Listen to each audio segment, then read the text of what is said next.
Shalom shalom ndabaramutsa mu izina ry'umwami wacu Yesu Kristo ni mene data Sengiyumva Hervé agarutse muri ca kiganiro ciza dukunda ijambo. Murazi ko turi ku cigwa kimaze igihe gifise urukurikirane. Abatigeze badukurikirana kuva ku ntango murashobora kugenda ku mbuga nkoranyambaga ya YouTube, murashobora kuhasanga ivyigwa vyose ko vyagiye biratandukana ku kiganiro dukunda ijambo, kugira ngo mushobore mwebwe abadufatiye mu nzira mushobore kugira ico mukuyemo. Ubu rero turi mu gice ca kabiri deuxième partie, aho tugenda nyezina mu itandukaniro riri hagati y'isezerano rishasha n'irya kera. Mu ntangamarara mu cigwa giherutse murazi yuko twagerageje kuvuga aya masezerano abiri, isezerano rya kera rigizwe n'amategeko Imana yahaye Mose, tukabona n'isezerano rishasha rigizwe no gupfa no kuzuka k'umwami wacu Yesu Kristo. Ariko rero ko twavuze ko dutangura kuri iryo rya kera, twagomba gusigura aya mategeko ya Musa yari yubatse gute kugira ngo turabe icatumye Imana yifuza kugira irindi sezerano rishasha irya mbere iri turiko tugira dusigure ikarireka. Rero turagenda turabe amategeko ya Musa. Aya mategeko ya Musa niko bayita kubera ko Imana yayahaye Musa no mw'ijambo ry'Imana mu gifaransa bavuga la loi de Moïse canke mu kirundi amategeko ya Musa. Turabona ko n'amategeko yaragizwe n'ibice bitatu. Ni ukuvuga ngo ni ikintu kimwe kigizwe n'ingingo 613. Ni ikintu kimwe kigizwe n'ingingo 613 mugabo bigabuyemo mu mice itatu. Iyo mice itatu rero ni iyihe? Turayibona mu ijambo ry'Imana, ntitwasoma kubera ko bishobora kudufata igihe kirekire, mugabo turabahereza ivyanditswe tuze turahitamo kimwe dushobora gusoma, muga turabahereza ivyanditse bishobora kubafasha kugenda kurondera. Ni ukuvuga ngo igice ca mbere cyari kigize amategeko yari ico bita la loi morale. Nabuze ingene ndabisigura mu kirundi. La loi morale, amategeko y'umubano, sinzi vyarananiye ingene lo moral nshobora kugisigura mu kirundi. Abazi kirundi muzodufasha muri commentaire twumva ingene twogisigura. Ayo nayo ico gice ca mbere naco cari kigizwe na ya mabwirizwa 10 twakuze twese batwigisha: ntukabeshe, ntukibe, ntukasambane, yose uko ari 10 niyo ryari itegeko rya mbere, umuce wa mbere. Ayo nayo mukeneye kuyabona tuyasanga kuvayo mu gice ca 20 kuva ku murongo w'9 canke naho usoma ico gice cose. Hanyuma tukongera kandi tukayasanga mu gusubira mu vyagizwe canke Deuteronome igice ca 5, naco urashobora kugisoma kuva ku murongo wa mbere, muga hanini kuva ku murongo w'8 gushika ngira nko ku murongo wa 19 canke 20 niho bavuga aya mategeko 10. Ayo rero yasigura iki? Ubwa mbere cari ikimenyetso cerekana kamere k'Imana. Kamere k'Imana. Imana ikavuga ati kugira ngo munyegerere mwebwe abisirayeli muzobwirizwa kuba musa uko, kuko jewe nsuku nkeneye yuko n'abanyegera nabo babwirizwa kuba basa uko. Ajya amategeko 10 ahanini ubwa mbere na mbere yavuga kamere k'Imana. Ivyo nibaza yuko mugiye kubisoma mushobora kubitahura gusumba. Ikigira kabiri c'uyu muce wa mbere no kuvuga ngo ni itegeko ryari ryazeho kugira ngo habeho umubano mwiza hagati y'abantu n'abandi, ariko kandi habeho n'umubano mwiza hagati yacu n'Imana, umubano mwiza hagati yacu abantu ku bandi, hanyuma tukabona kandi n'umubano mwiza hagati yacu n'Imana. Nico kigira kabiri cari intumbero y'aya mategeko y'uyu muce wa mbere wa la loi morale ugizwe na ya mabwirizwa 10. Hakaza rero umuce wa kabiri two kwita la loi cérémonielle canke ibwirizwa rijanye n'ivy'imisi mikuru canke n'ivyo kuninahaza ivy'imisi mikuru. Ivyo rero uyu muce wa kabiri wari ugizwe n'ibintu nka bitatu nahone. Ikintu ca mbere tubona ni ingene amakoraniro yaba, ingene basenga, amaculte. No kuvuga ngo amategeko yo mw'ihema ry'ibonaniro muri tabernacle. Ikigira kabiri n'amategeko araba abasacerdosi canke abaherezi.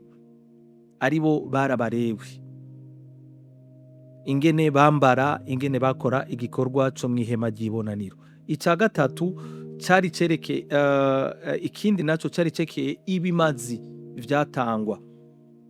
Ivyo rero kugira ngo mushobore kubisobanukirwa, mubone ingene Imana yari yarabiteguye, yari yarabipanze, abakunda gusoma ijambo ry'Imana muze mugire umwete wo kubisoma kugira ngo mutahure gusumba. Murabona ko twe tubifatira umwanya muto, tugerageza gutanga ibikuru bikuru kugira ngo umuntu agire ico asigaranye gishobora kumufasha kwiga ijambo ry'Imana, niyo ariko arasoma ashobore gutahura. Ni ukuvuga ngo ikigira ukeneye kumenya ibijanye n'ivy'ihema ry'ibonaniro, ivyerekeye n'ivy'ubuherezi canke ivy'ubusaseredosi, n'ivyerekeye ivy'ibimazi, muzogende musome Kuvayo 28, 29 n'igice ca 30. Kuvayo igice ca 28, igice ca 29 n'igice ca 30. Kirerekana ingene Imana yari yarapanze ku bijanye n'ivyo. Ikigira kabiri tubona kuri uyu muco wa kabiri, nuko tubona ko ivyerekeye ibimazi batanga tubibona nk'ikimenyetso ca Yesu Kristo, ko nawe yaba yitanze nk'ikimazi kugira ngo dushobore guharirwa ivyaha, kuko ngaha harimo amategeko y'ingene ivy'ibimazi vyatangwa n'ingene vyagenda. Hanyuma hakaza n'ikindi kigira gatatu kucerekeye amategeko yerekeye ivy'imisi mikuru, akarorero umunsi mukuru wa Pasika canke nk'uko bawita umunsi mukuru w'imitsima itambiye. Harimo imisi mikuru y'umushuzo, harimo imisi mikuru ya Pentekote, ariyo ya Pentekote. Ni vyinshi bagenda babivuga mu buryo ingene iyo misi mikuru Imana yari yarayiteguye. Ego, ni ukuvuga ico ni igice ca kabiri kigize amategeko yerekeye ivy'imisi mikuru canke n'ivy'amakoraniro. Umuce wa gatatu rero ari wo wa nyuma wari muri aya mategeko, wari ugize iryo tegeko rya Musa, wari umuce bita la loi civile. La loi civile ni nk'uku mu Gifaransa ino mu Burundi twita code penal. Code penal no kuvuga ngo ni itegeko mpanavyaha, niko baryita. Iryo tegeko mpanavyaha ni ukuvuga ngo riba rikubiyemwo amategeko menshi. Sindi umuhinga w'ivy'amategeko, ntavyo nzi, nova nsanga nabisiguye kutariko mugabo ryari rigabuyemo gutatu, twita la loi civile canke itegeko ry'abantu, riraba abantu. Ubwa mbere ryari rigizwe n'ico bita système judiciaire canke ivyerekeye ubutungane. Iyo habaye amatati canke iyo habaye amakosa, ni rya tegeko mpanavyaha nari mpejeje kuvuga, canke code penal mu Gifaransa. Hanyuma hakaza n'ikigira kabiri, itegeko ryaraba intunganyamatongo, ingene amatongo yagurishwa, ingene amatongo yagugwa, niyo habaye amatati y'amatongo ingene vyagenda. Hanyuma ica gatatu kiri muri iki gice ca gatatu nyene, ni cerekeye ivya mariage canke ivyo kwabirana. Hamwe tubona mu gice ca 19 ca Matayo, igihe Yesu abafarisayo bamubaza ngo mbega biremewe yuko umuntu yahukana, ngo ko Mose yemeye yuko umuntu ashobora kwandikira ugwete uwo babiranye. Bariko baravuga aya mategeko ajanye n'ivyo kwabirana n'ibijanye n'ivyo kwahukana. Ni ukuvuga ngo itegeko rero, iryo tegeko ry'Imana murumva ko ryari ryubatse mu buryo bwiza kandi butomoye. Ivyerekeye imigenderanire yacu n'Imana ku gice ca mbere, hanyuma igice ca kabiri ivyerekeye ingene abantu baja gukurinahaza Imana canke guhimbaza Imana n'ibimazi batanga, n'ivyo batanga. Hanyuma n'ikigira gatatu, ivyo vyose bikaba vyarerekana ikimenyetso c'umwami wacu Yesu Kristo n'ivy'imisi mikuru, ingene bahimbaza imisi mikuru. Hanyuma tukaca tubona ica gatatu rero, amategeko ajanye n'abantu, la loi civile, canke nka kurya twaja muri etat civile badusomera amategeko abubatse, ingene baba amategeko y'ababiranye ingene bayubaka. Turabona ko ari muri kimwe mu bigize, kandi tukabona ko harimwo n'amategeko ajanye n'ivy'ubutungane n'ayajanye n'ivy'intunganyamatongo, n'ingene amatongo yagurishwa n'ingene yagugwa. Rero tuvuze ngo tugiye gusigura kimwe kimwe, coba ikiganiro kindi ku ruhande, mugabo turabona ubuhanga bw'Imana n'ubukuru bw'Imana, ingene Imana iryo tegeko yari yaryubatse. Vyose hamwe ivyo tuvuze rero vyari bigizwe n'ingingo 613.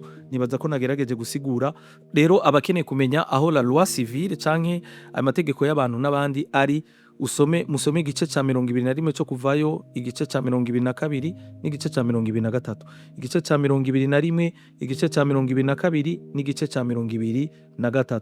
Nagiye ndagerageza kubahereza ivyanditswe bishobora kubafasha gutomokerwa ingene aya mategeko yose yari yubatse, yose yaragizwe n'itegeko rimwe ryitwa itegeko rya Musa. Murakoze rero, Imana ibahezagire, mugire umunsi mwiza, umuhingamo mwiza, ijoro ryiza bivanye n'aho muherereye. Tuzobandanya rero mu kiganiro gikurikira. Ndashaka gutoramwo ibintu bibiri bikuru bikuru dushobora kuraba vyari vyerekeye canke uno munsi bikora kubo mw'isezerano rishasha, usanga rimwe na rimwe tuvyitiranya canke bikazana ikibazo. Murakoze, Imana ibahezagire. Shalom shalom.